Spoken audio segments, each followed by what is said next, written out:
up to the USA 0.927.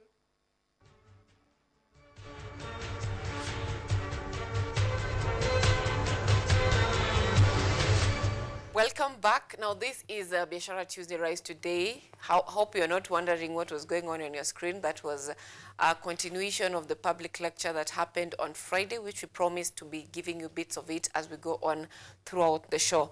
Now what is going to be happening now on your screen is the newspaper review, and in studio I'm joined by Kawira Wendy. Umepewa nickname Mwangaza, but it's Kawira Wendy. Thank you so much for making time for us this morning. You're welcome. And Ojwang Mariam. Mtoto, what do you call yourself?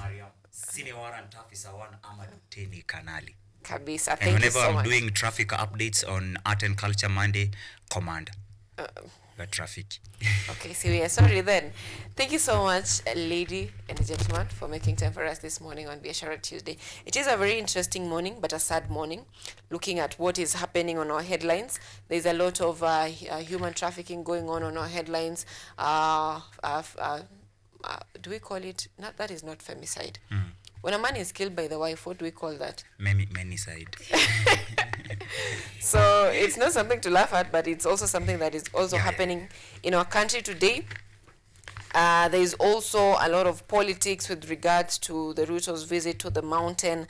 There is also the clergy, that is clerics, that is Muslim faithful, the imams. They're threatening to join Gen Z protest if at all SRC will not reduce the price, the salary of MPs as was promised or as was said before. And on the Business Daily, we have list of KPA asset back amid Dubai port interest. And it's a time when our president is, we don't know when he's lying or when he's saying the truth, because initially he said that this company will not be given to private sectors or will not be sold, or such kind of narratives. So today there is a plan of leasing it. The Ports Authority of Kenya Ports Authority. Yeah, those are some of the stories that we'll be handling tonight. But first, let's begin with. I just said tonight. You said tonight. This morning. Unajua leo ni April Fools. Could be sisi ndio tuko on the wrong, so we can't dispute that. It's this morning. I tend to say tonight so much because I'm always having 2 broadcasts running at 9 p.m. so I'm used to tonight. Yeah. Apologies for that back at home. It is morning. So let's begin with the Standard. Human traffickers and Standard says rogue recruitment agencies continue to operate with impunity, preying on unsuspecting victims and selling fake dreams that quickly turn into nightmares of forced labor, violence, and captivity. We expose unscrupulous agencies fueling the human trafficking machine that ruins lives, inflicting untold suffering on families as government turns a blind eye. And what is very interesting there, Wendy, we have Gideon saying that Grace Eshiwani is a sweet talker. When you speak to her, she claims to be in Bangkok. But when you arrive, she tells you to find her at the job centers. We know DCI officers are aware of her operations, but she remains untouchable. It is something that Gideon says the government is aware of, but turns a blind eye on it. What's your view on this?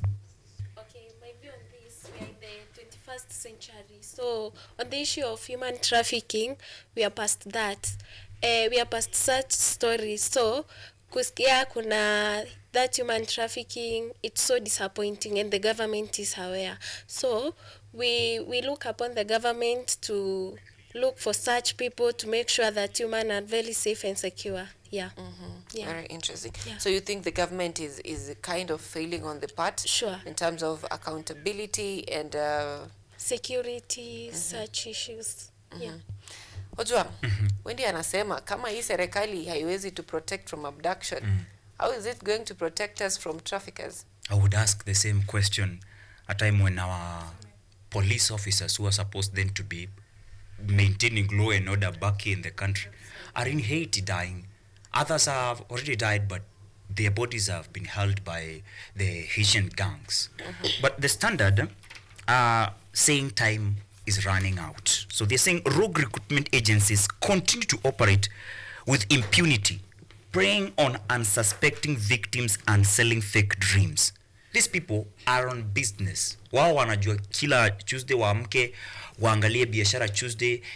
Watu wanasema nini kuhusu mambo ya digitization, how can we monetize that? Hiyo ndio kitu wana capitalize on. They go to Facebook waseme tunakupea kazi.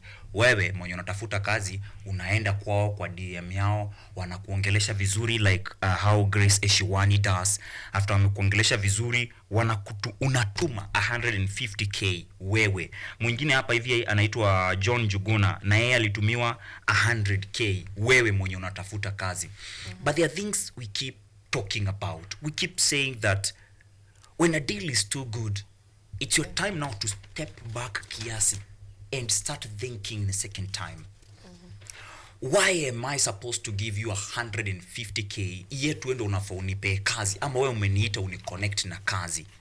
These things zinafaa zikuwe wewe umeniconnect na kazi. If it's a must, then I give you something, it's from mshahara wangu wa kwanza.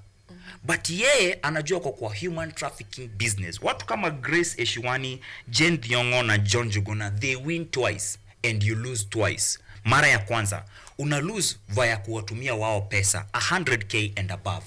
Then unatoka hapa hivi Grace anakuambia mimi niko Thailand tukutane Bangkok.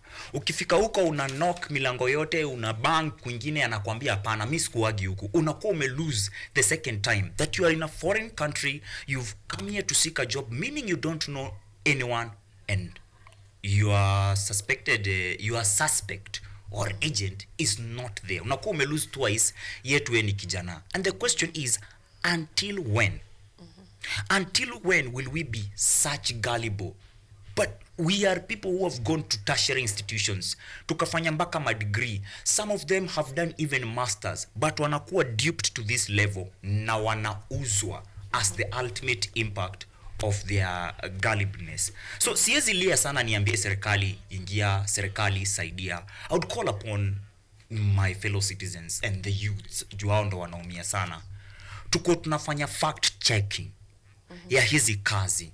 Mtu akiadvertise kazi kama ni anakuambia organization fulani imeadvertise, enda kwa hiyo organization kwa website. Angalia kwa careers opportunities and vitu kama hizo. Have they advertised for this position? So that you can know if it's genuine or not. Secondly, before you leave your country going to any other country because of work related issues, do your background check. Angalia hiyo kampuni yenye inaenda kukuajiri huko. Usitegemee tu maneno ya sweet talking Grace Eshiwani. Hapana, you are fact checking so that you know nini inakupeleka huko. Sometimes maisha ni magumu and you will still have to go. For example, wanapolisi wenye walitoka hapa hivi walipelekwa na gava yetu Haiti.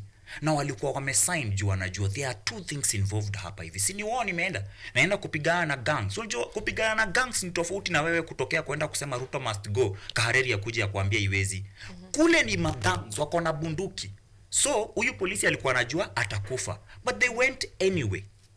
Huyu mwingine anaambiwa kuja Qatar, kuja Saudi Arabia. Kwenye bado tunaona watu TikTok wakilia vile wanateswa huko hivyo. But they still go anyway. If you still have to go, do your background checking. Hapo hivyo jua kwenye unaenda so that you can know what you are signing up for.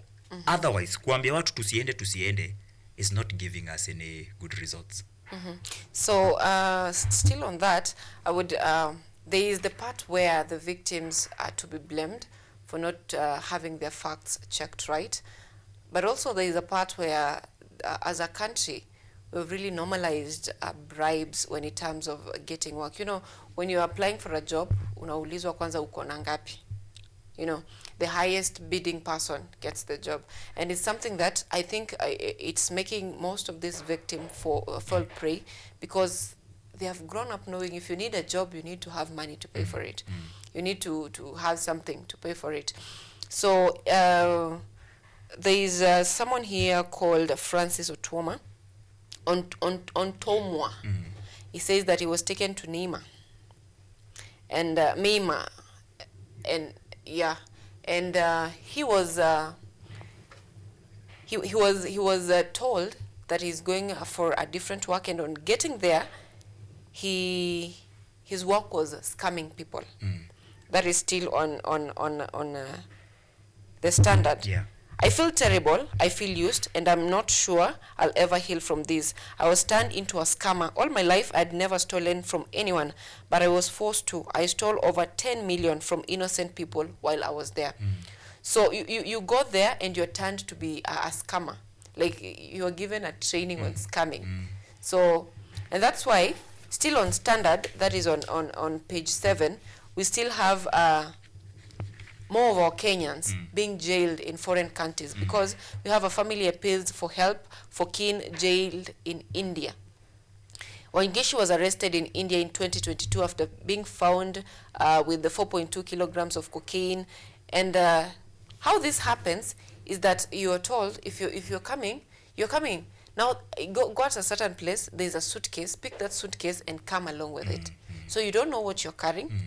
You're just forced into crowd or blinded into fraud. And because you're really eager to change the life of your family, you're like, in Kenya here, I cannot make ends meet. I need to try out greener pastures. That is what is making us have such problems. That is from where I sit. And just from you, Wendy, from where you sit, why do you think we have such a surge of such cases of fraud for Kenyans? Me, I feel like people want to get rich very fast, because if you decide to start from a very small business, then you feel like that business won't work. If I sell the smokies, I won't get that large amount of money. So you have to go for bigger jobs. That is where you get maybe conned, maybe made such a scammer, the story of Red for Us. Yeah. Your idea kukua rich very fast, getting money very fast, and failing to admit that you can start from a very small business. Now you want the bigger jobs. Yeah. Nataka kuwa mbaba at the age of 24. John, what do you think is the reason why we have a surge of such cases? You ever heard animal farm? Shamba la wanyama. Bado tuko kwa shamba la wanyama. Na kuna mbunge aliwahi sema, if you are not comfortable, ufanye nini? Uhame Kenya uende. But the fact is tuko kwa shamba la wanyama. Kuna kitu mimi huwa nasema, a number of times in my job hunting nimejipata Commerce House 4th floor. Na nimeitishwa pesa hizo za, nafika huko napata ni scam za Global, za ingine inaitwa GIF. But si ya kwanza, si nimesema si ya kwanza. So nikirudi nyumbani, there is something that I always do. Huwa napiga salute nasema, huyu amenipata. Because ametumia akili yake. Si the same na huyu mwenye anakuja aninyonge kwa barabara. Si the same na huyo mbunge wako ama MCA ananiibia pesa zangu zote na anitengenezee hii barabara. So they say mtaani, because I report from being a voice. What am I hearing on the ground? Mtaani wanasema kazi ni mingi, shida ni DCI. You'll not from kesi kama hii ya human traffickers yenye the standard wamepea kipaumbele, that the DCI officers wanajua. The state knows, wanasema impunity preying on victims and selling fake dreams that quickly turn into nightmares of forced labor, violence and captivity. We expose unscrupulous agencies fueling the human trafficking machine that ruins lives, inflicting untold suffering on families as government turns a blind eye. The only reason that could make you turn a blind eye when you can see is ignorance, or you are in that thing together. Serikali iko pamoja na hawa watu. When president atakuja place kama Roysambu, ambie Alfred Mutua wa Labour, nataka urudi huku ingie church ya Jesus Winner, tafuta vijana wapee kazi majuu. Nani upata kandarasi za kutafuta hawa vijana juu? Si Alfred Mutua ukuja anatafuta. Ni watu kama Grace Eshiwani na agency yake, ni watu kama Jen Thiongo na agency yake, ni watu kama John Jogona na agency yake. Agencies hizi zote ziko registered, so zinajulikana na government. Ikifika hapo hivyo, nitablame huyo mwenye anaibiwa bado. The buck stops with you, Sylvia. You are the one who's supposed to be doing background check. Tutaambia watu usiende hapo hivyo ni scam. But mtu ako na shida mingi sana. Na the last coin anafeel ako nayo ni 150 na anafeel with this 150 I don't have to look for greener pastures anymore. Naweza nunua kashamba kadogo huko Qatar, huko Bangkok, nijitengenezee grass yangu huko. Inakuwa ni scam. Nani ameskamiwa? Sio Ruto at that particular point amemscam. Shida ya Ruto ni ati hakuna kazi. Shida ya Ruto ni ati uchumi haufanyi. Shida ya Ruto ni ukiwa na thao ni kama uko na 100 jua inunui anything. Shida ya Ruto si ati anakuja kuabduct. Kuabduct anatumia hawa wengine. From labor tukishuka hivyo. Hapo hivyo bado tutablame aje wao. Ni sisi wenyewe. Kama uko na 150 mahali unaweza pea mtu. Do you know unaweza kaa chini na hiyo 150 na ufanye kitu kingine na kikupee pesa bila kufikiria venye utapea mtu. Sometimes hatuibiwi, tunawapea. It's willing buyer, willing sell. Watu wangapi wamecomplain tumeibiwa na Grace Eshiwani, DCI inajua, but wewe kesho bado utatumia Grace Eshiwani pesa. John Jogona alitumiwa 100k. Huyu mwenye alimtumia 100k, I'm sure walipata na TikTok. Kujeni tuende UAE. Are you looking for job opportunities? We've got you covered. Even for wanawaambiaga join our WhatsApp group. Very interesting. Now, let's get to very critical matter. It's still on, this is the Standard, that is on page 3. It says, community in shock after wife stabs border rider to death. Now, moments before this death was reported, Geoffrey is believed to have posted a very positive status update on his WhatsApp, and then they had a confrontation with the wife about the store they were having with his wife about her whereabouts, sparked anger leading to his fatal stabbing. Now, often when we are talking about men being subjected to domestic violence, it's a joke. It goes further to making TikTok skits about it, because there's a time I saw a video that was last week. It was a teacher reporting a student, you know, this Kinanjugush skits. A teacher reporting a student that the student was carrying a knife for him. And the teachers were like, mwanafunzi haizi kubebea kisu bure. Maybe wewe ulimfanyia kitu. Mwanafunzi haizi kuja tu na kisu, mwalimu, hiyo haiwezekani. And they made it a joke. And the student was told, go back to class. And then the female teacher came reporting that the student was not concentrating in class. And everyone is up. Wanaleta makosa hadi akiwa sijui form 1. Everyone is bringing makosa yake. Unajua hata wewe trouser yako ni mbaya. So everyone in the staff room is up wanting to defend the lady. But when the man says the student wanted to attack him with a knife, everyone was saying, maybe you did something for the woman. It is the same case with domestic violence. When a man reports a case, kwa watu wa FIDA, please women don't come at me. When a man reports a case, kwa watu wa FIDA, these the women organizations, they're always coming at him, wewe ni mnyonge.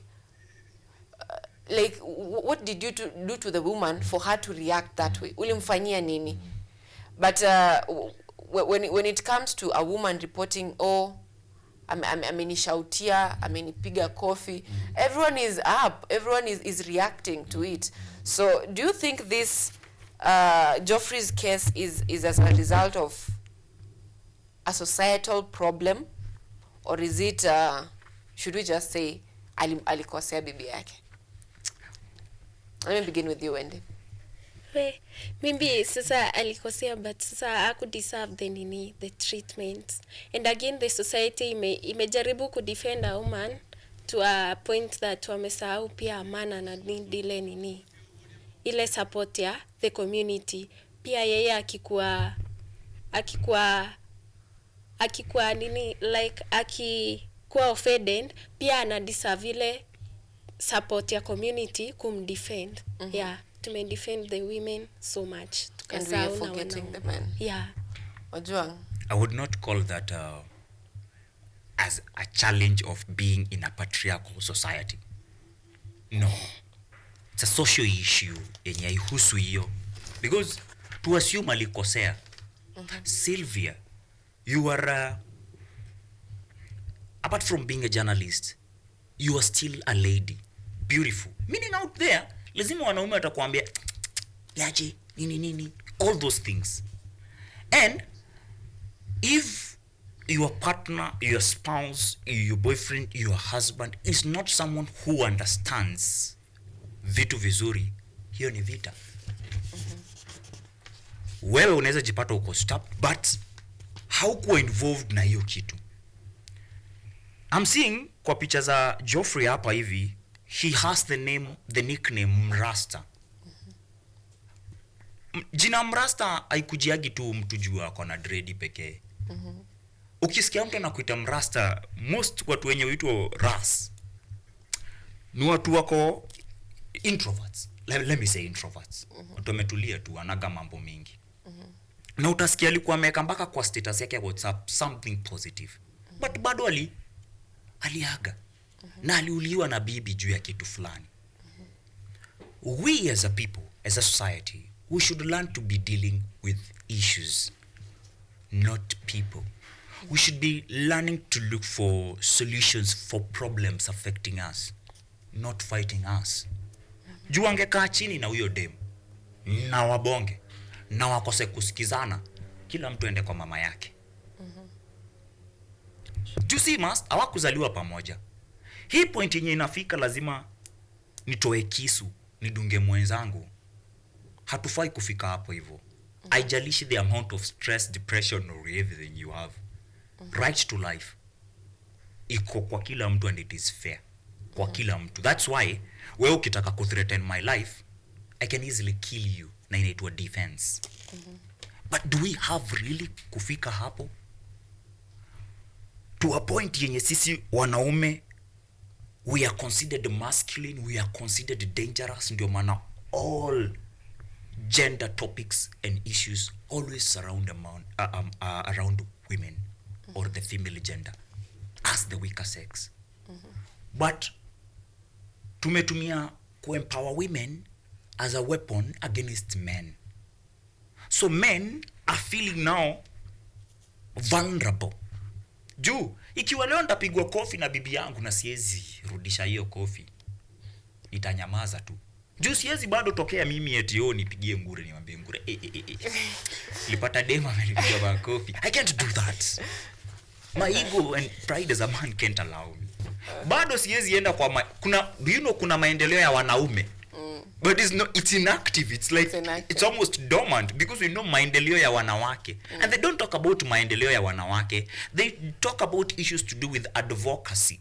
Wewe umethulumiwa, kuja tuongelele. Tukifika hapo hivyo sisi wanaume tuko chini. What is the conversation we are supposed to be having? Not the gender conversation. Issue conversation. Very interesting. Kama ni mambo na cheating, how can we handle that? Ikishindikana uende. Mi husema marriage kuwe contract. 6 months. Mmeandikiana. After 6 months mna review. Do you know after every 3 months wadosi wangu niangalilia contract wajue kama na sign tena. Marriage is a business. Love comes later. Kitambo babu yako alikuwa anakaa tu hapo hivyo kwa kasimba.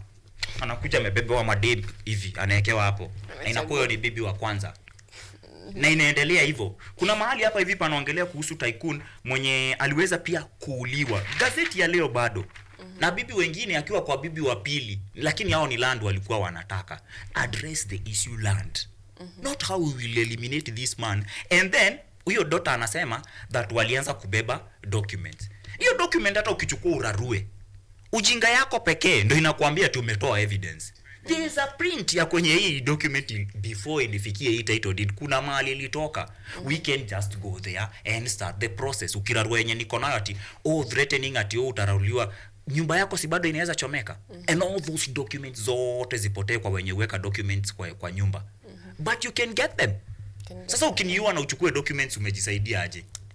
Ni ujinga tu inatusumbua. And you know, the reason why I feel people don't talk about these issues is, if you ask a small child, if a man kills a woman, what is that? Atakwambia femicide.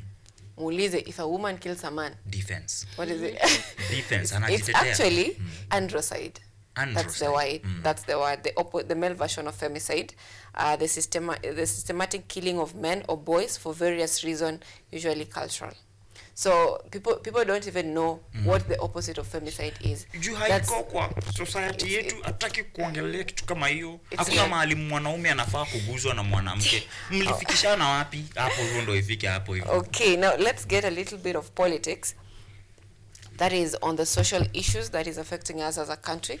Now, a little bit of our social issues. So yesterday at night, from 7 p.m. to 9 p.m., our president, His Excellency, President William Ruto, was addressing the nation from Sagana. And in the 2 hours, I must be honest, I only had a few things where he was answering the question why Gachagua was sent home. That's the only thing I had. And Ruto said, so if you're looking at the Daily Nation, there's a number of them, but let me just paraphrase what he said. Ruto said that he was being blackmailed by the former president, the former deputy president, Rigathi Gachagua. Rigathi told him, I am reporting once again that he needs 10 billion to go and mobilize the people from the mountain so that they can support him. And if he does not do that, he will become one-term president. He also said that Ruto was telling members of parliament that they should kneel before him. He was harassing the executive officers in government like Farouk, those in charge of staff. And he also said that he saved him from impeachment twice. And on the third time, the MPs did not show up for the meeting where he was to discuss about him letting that matter go. And he said that he is not a president of one person. He's a president of many people in the country, the Kenyans who elected him in office. Those are just many things about what our president said. And from today, he's supposed to be beginning his presidential tour in that region. Members of parliament and leaders were really lobbying the region for the past 2 weeks, telling people that, you know, the president, yes, he's supposed to visit every part of the country because he's the president. From where you sit, Wendy, Yes. do you think this was, should I say, a campaign, kipindi, to convince the people that I am not coming because of what happened. I am not afraid of coming. I am the president. Do you think this was just a mini campaign? Sure, I think it was, but again,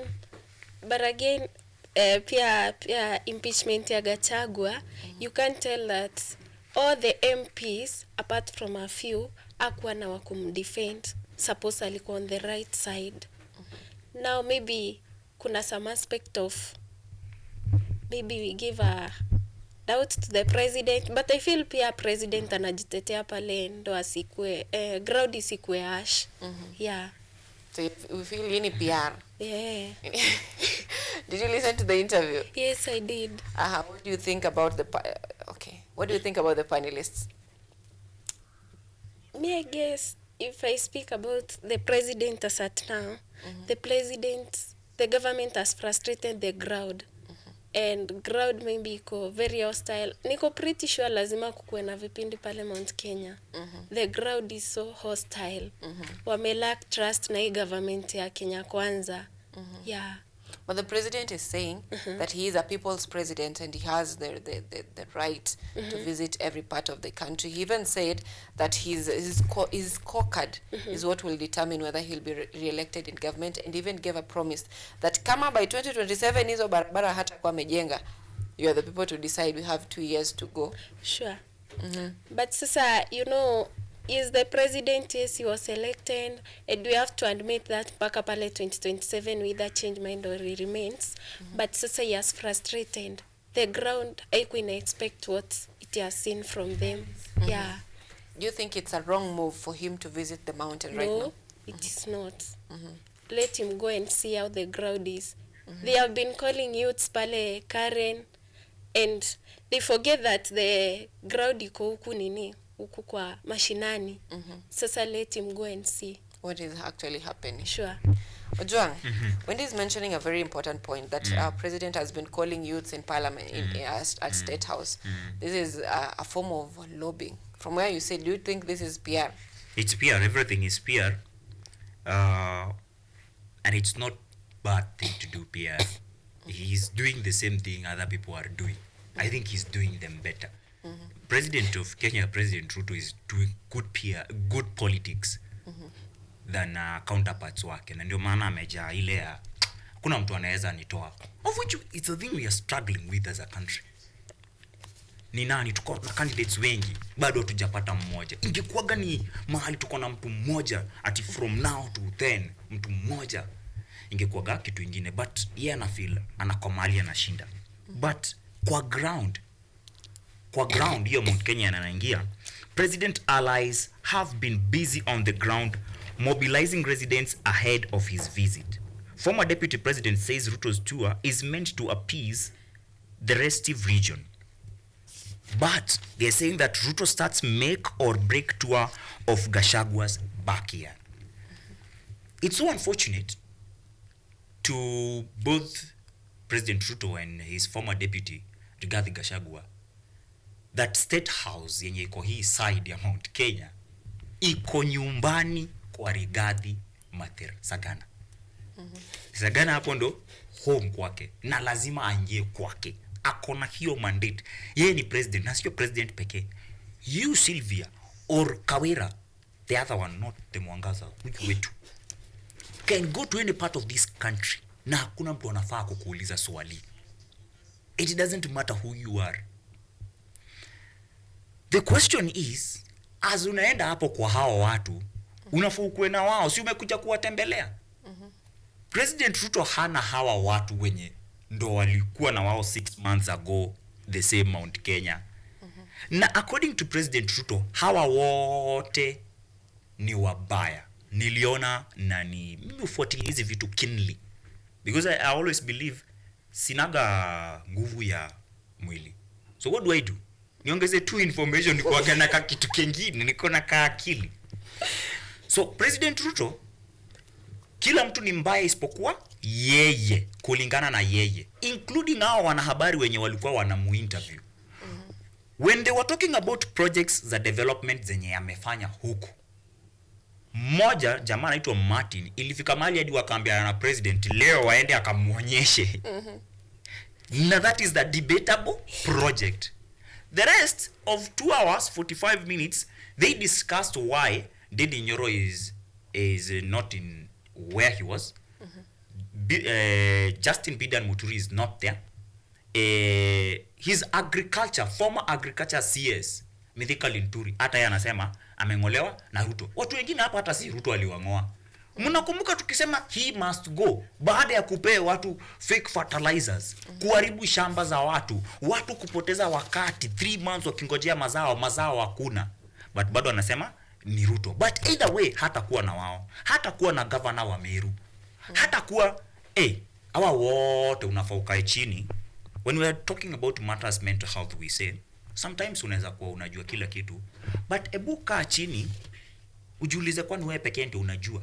Hawa wote wako na shida isipokuwa mimi. Juu President Ruto amekuwa na shida hadi na CJ Martha Koome, amekuwa na shida na karibu kila mtu, na wote hasemi shida ni yeye. Anasema these people are incompetent. Let's talk about the incompetence of some of these people. kwa Scobrand wanaweka politics, wanaweka Ndende Nyoro as the best MP. Hapo wamemweka juu ya Babu Owino, jua wanapitana hivi. But to President Ruto, this guy is incompetent. 2 terms speaker wa Kenya. In his reign, I would say parliament was a little bit better.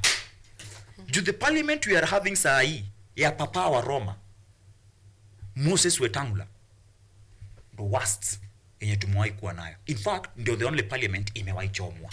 Hakujawahi kuwa na ingine. But that guy is incompetent. That guy bado amekuwa mpaka AG na bado he is incompetent. How are you reaching all these offices yet you are incompetent? Moses Kuria alikuwa akiwa kwa MITI, Ministry of Investment and Trade, alifanya mavitu kadhaa including zingine mbaya za kutuuzia mafuta mbaya, kuiba sukari, but he's incompetent. Akatolewa hapo hivyo akakuwa advisor, bado President Ruto anasema he's incompetent. To President Ruto, all these leaders from Mount Kenya are incompetent. Ni kuzungusha kuweka. Tuongelele story ya DP wake wa sahi, Professor Kithure Kindiki. Si anasema alipewa, yeye ndiye alikuwa amechaguliwa. But bado sio yeye alipe. What does that say about him in 2022? That he is unjust, he is unfair, he is untrue. He is a liar. Why? Mbona niambia wabunge pigeni kura, mchague mwenye mnataka akuwe running mate wangu, wachague Kindiki, akose kupe Kindiki, ape mwenye alikuwa na kura ndogo kabisa. And then aingia pige kazi na yeye 2 years, aseme oh jamani mu incompetent, ni tribal. Hizo vitu zote si alikuwa anajua. Hiyo inamaanisha to that point yeye ni muongo. Zile vitu zote projects zenye aliahidi watu wa Mount Kenya in 2022 haziko. That is why Rigathi anasema ni za Uhuru. So ukikuja kunini tuambie yako. Kwambie project moja ni ya kufungua soko ya Karatina Market. 6 years ago, enda ingia katika mitandao yote ya kijamii, mitandao yote ya media. 6 years ago, former President Uhuru Kenyatta alikuwa huko kufungua hiyo soko. Hiyo ndo kitu bado inaendelea. Hiyo ni uongo ama si uongo? But bado hatuwezi mblame sana. Utamblame umfanyie nini? When akona CDF pale hivyo mwenye amekataa kukua CDF. He is defending the government more than the state. That yeye kazi yake ni kudefend government of the day. Sisi kama the people, we the people with all the sovereign power, do who decide who will be the government of the day, who will not be the government of the day. CDF Kahareri anaongeza, anaambia watu kwanza kwa public lecture. Unajua kuna vitu ufai kusema kwa public lecture. Watu wenda kwa public lecture wanaaminiwa ni watu wako na akili. That's why unapata KU kuna watu kama Professor Munavu. Ukienda pale ufai kuenda kuongea vitu za ufala. So wewe ni CDF, unasema Ruto must go, shouldn't be there, and if it's there, it's being done in accordance to constitution. Up to now, ni wapi watu wamesema Ruto must go yenye si accordance to the Kenyan constitution? That would be a coup. We have not done any coup as a country. Sisi utokea tunaenda game. The same way kusema 10 bila break is constitutional, kusema Ruto must go ni constitutional. Something the government has wanatriadi kuichukua waseme Kasongo must move on. Unaona? Must go on. Kasongo must go, Kasongo must go on. Vile wao wako na right ya kusema 10 bila break. Hata sisi tuko na right. The freedom gives me, the constitution gives me freedom of expression to voice my opinion. Wewe kama CDF, kazi yako inafaa kuwa huko kwa border, unalinda mipaka yetu. Umeshindwa kulinda mipaka yetu, lakini umedeploy jeshi yake kuenda kulinda, ikuje hapa ilinde mtu mmoja. The state is all of us, not the government. If we don't want this government to go up to 2027, as a country, we have the power to say we don't want na tukatae. What are provisions given by the constitution? Impeach your president in accordance to the constitution. The same way we impeached a deputy president. No one is immune to impeachment. No government is immune to going home. Kwani government ni nini? Government ni president ama CS wake. Tayari tuko na DP mwenye alienda. Kuna watu wanasema yeye bado ndio people's DP, kuna watu bado wanasema nani si DP, hawajui hata Professor Kithure Kindiki ni nini. Unaona? So huyo hayuko. Kuna ma-CS wenye tuliona 2022 na hawako. Hao wakiondoka ni government inaondoka. Government ina change. So CDF asituambie venye tutarani nchi. Asikuwe politician, kama atakuwa politician atoke jeshi. We missed. Na gazeti inaongelea leo kuhusu Ogolla. Page 7, 1 year on, no answers on General Ogolla's crash. Kuna kitu tulisema the time we lost this fine gentleman. A very professional man from the Luo land. A man who had went even to US na akapigana karibu na jeshi ya US. Tunaona hizo videos za 1998 huko akiwa kijana na wale wengine hapo, hata inakaa movie ya Delta Force. But aliondolewa. The moment aliondolewa na huyu mwingine akawekwa, 1 year wewe haujachunguza kujua kile ambacho kilimuua mwenzako. Yet Waswahili wako huku nje bado wanaimba cha mwenzako kikinyolewa chako kitie maji. We are setting a very bad precedent. Or we don't have a CDF, we don't have an army. We have a minister. Apart from Soipan, the other minister wa defense ni huyu. Juu Soipan ndo anaweza kuja ongea vitu zenye huyu anasema. Juu yeye ni appointee wa president, anaweza ngolewa anytime. But huyu mwingine mwenye ni jeshi anafaa kulinda constitution, si president. President anafaa linda constitution. And that is something that the opposition, I think is it in the Daily Nation or in the opposition are really mentioning that is Kalonzo, Mudavadi, they're really mentioning that the military should stay away from Kenya's affairs in terms of protest, including former Deputy President Rigathi Gachagua.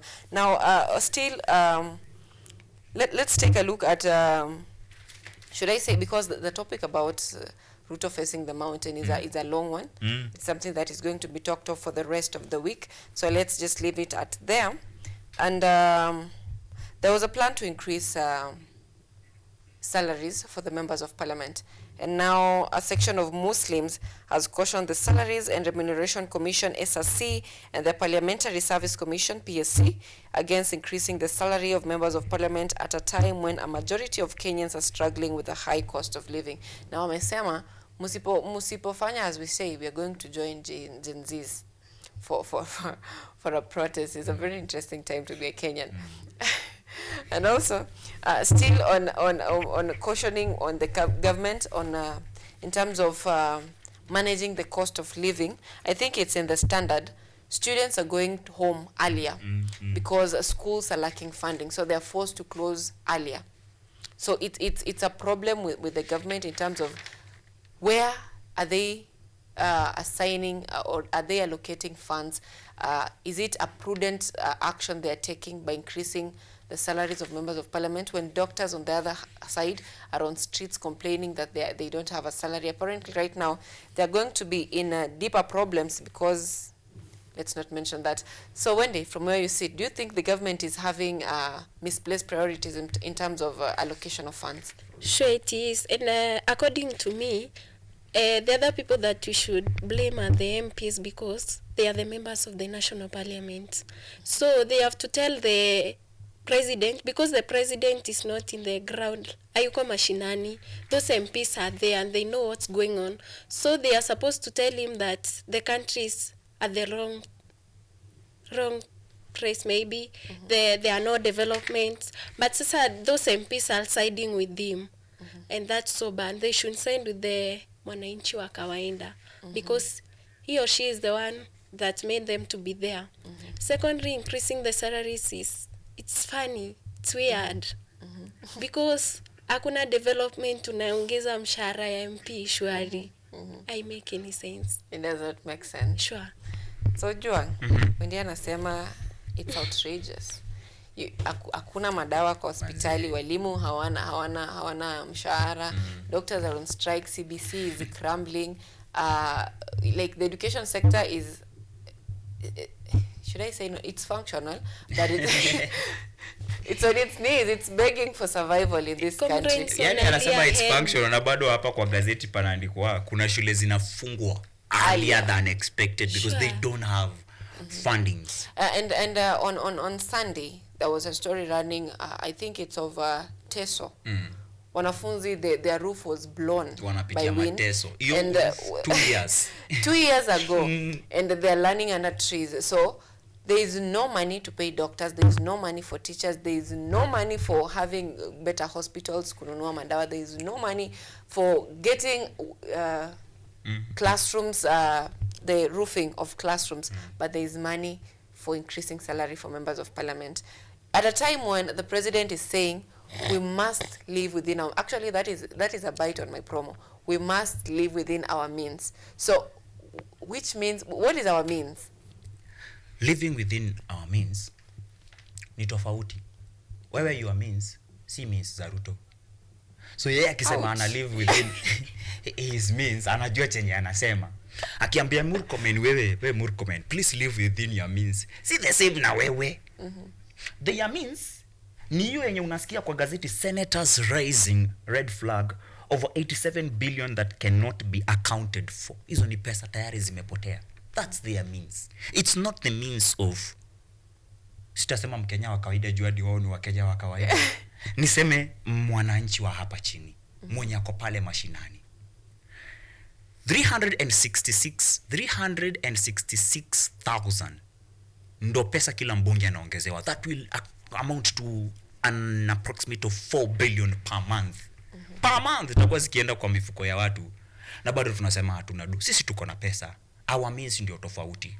If you hear them telling you to live within your means, yetu umekuwa umeteseka hata hauna hizo means. Umekuwa ukiishi na means za wenyewe. A middle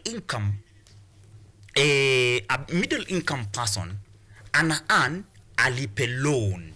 So hana means ya kunini, akilipwa leo pesa imeisha kesho na bado ataambiwa live within your means. Na wabunge anasema hii our means haiko mpaka wanaongezwa 366,000. Do you know ni pesa za kazi gani? Transportation za kuingia ground, kuingia nyumbani weekend. Sio za pesa za kitu kingine. But the point is that wenye wanateseka zaidi ni sisi vijana. Future yetu ndio inafulizwa. Na everyone is gambling with the future of the youth of this country. Tumetoka Idi tamu sana yenye imekuja na jamii ya Waislamu inakataana na ubaradhuli kama huu. Juu ni ubaradhuli kujiongezea pesa hivyo. But wanaeka kikwazo, wanasema the only way tutaingia kwa maandamano ya Gen Z ni kama hizi pesa hazitaondolewa.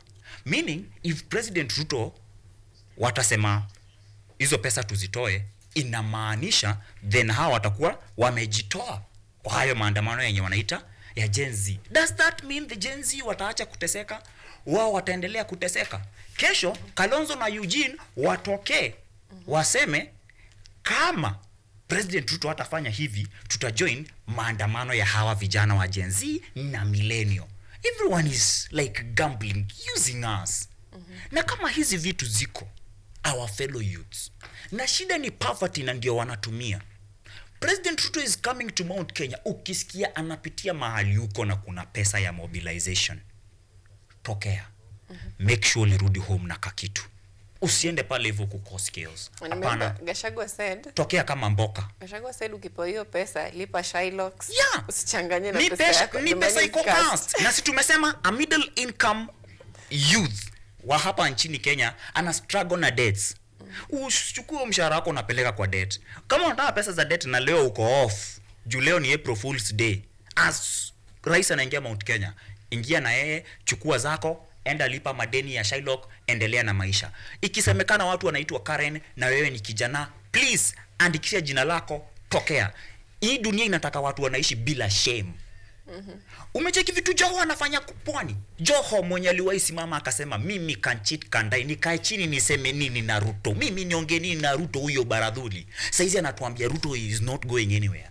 It means you have to remove that shame, because at the end of it all unalala njaa na uko na madeni na pesa inamwago mahali. Wewe unasema utaenda kuchukua hiyo pesa ya Ruto, ni pesa ya damu. Hiyo si pesa ya Ruto, ni pesa yenye aliibia wa Kenya, inafaa kwenda kutengeneza. Ndio ako nayo, iko na damu. Kwa nini? Juu imeibiwa. Sisi bado ni pesa yetu. So hii pesa kama iko na damu ama haina damu, bado ni yako. Chukua kiasi. Unga wambiwe pole. Uhuru wonders. Alitupea warning, but people never listened. Hata hakutuona sisi. Aliwaona wao. Sure. Akasema hawa vijana is a ticking time bomb. But we never listen. Tumeitiwa Yeah. sasa mpaka jeshi. Sidhani kuna kitu imechange. In fact, kwa game ya Gor Mahia na mashemeji derby, Gor Mahia na AFC yenye ilichezwa weekend, ndo iliimbwa sasa zaidi. Must go. Must go. Ruto must And it's go. sung Ruto everywhere. must go. Ruto Sure, must- sure, Every sure. event, Ruto Sure. must go. Juzi Even KU in wamekuwa na universities. football hapa wameimba. Imagine. Yeah, And you the can't same. control them. Hawezi kuja utuambie, mnaweza fanya kila kitu mnataka, lakini mjaribu Same. kusema Ruto must go. Very interesting. It's a very good point to end our discussion this morning. As we conclude on the Business Daily, you should get the Business Daily. The Treasury has revived plans to lease Kenya's port assets to private investors, marking a change of tune by the Kenya Kwanza administration that previously objected to a similar proposal to offer the facility to Dubai-based DP World. So you can also follow that, and why non-salaried workers are going to get affordable mortgages. You can also follow that through the Business Daily. Now, this has been newspaper review here on KUTV Rise Today, Biashara Tuesday with Wendy Kawira. Thank you so much for making time for us this You're morning. welcome. And Ojwang Mariam, thank you so much for making this time. Asante You can sana. give us your kwaheri as we Ojwang ni kwaheri. Ni sawa. Okay, so thank you so much. What I would like to say to conclude, naweza sema we say in Kimeru, kweta kanisani ntuko chionde koteko maanisha noonoki. What does that mean? Going to church every day doesn't mean that you are saved. That means you have to possess other qualities, other principles. You should have other principles rather than attending the churches, kukua pale church kila siku, so as to be termed as a saved person. What do I mean? Ruto alikuja through church, tukampea kura ya sympathy, and here we are, tuna regret. So we have to check on other qualities. We were want tuka ignore, but sasa let us check on qualities that a person possesses As a good leader. as a good leader. Yeah. And Meru County, nawapenda. Thank you so much. You're welcome. Ojwang? Oh, nilikuwa nimedhani hata umeshaniambia kwa hii. I would say that I've been empowered and I'm grateful. I'm grateful for the journey we are walking. There's an organization, non-government organization called Shining Hope for Communities. As tunafanya huko kwa community kujaribu kuempower watu, wao wamecome now kutupiga boost by ensuring that those youth who voted me in as Kahawa West youth leader wa Shofco wana get empowered. I know Shofco inatafuta vijana wako na dreams na vijana wako honest, sio vijana wa lies that ukipewa loan you can do something with it. Si upewe loan ulipe. Tumesema kama unataka kulipa loan utokee za siasa, tafuta hizo zaito kichele. So if you are out there and you would love to join Shofco, you've heard about Shofco. Shofco started in the year 2009 in Kibra and Mathare. It is helping or empowering urban slums communities. Watu wametoka ghetto kasisi. Na wewe unajua Shofco, unajua uzuri wake, but haujui venye unaweza join Shofco. Always DM pale hivyo @Ojwang Mariam kila mahali and I will help you. Yeah. Thank you so much. Now, just a quick feedback from that is YouTube, where we are live. As such, it says, good morning, Sylvia and Ojwang Mariam, following up on your newspaper review from Ngong Road. Thank you so much. And we also have Richard Okenye. Kenye. Exactly. Ojwang dropping strong points. Ume-inject, Leo, ume-inject. Chunga. Chunga, there is a warning given to the public. Now, that is on Biashara Tuesday this morning. Thank you so much for being part of us from 7 a.m. in the morning. Very interesting discussion.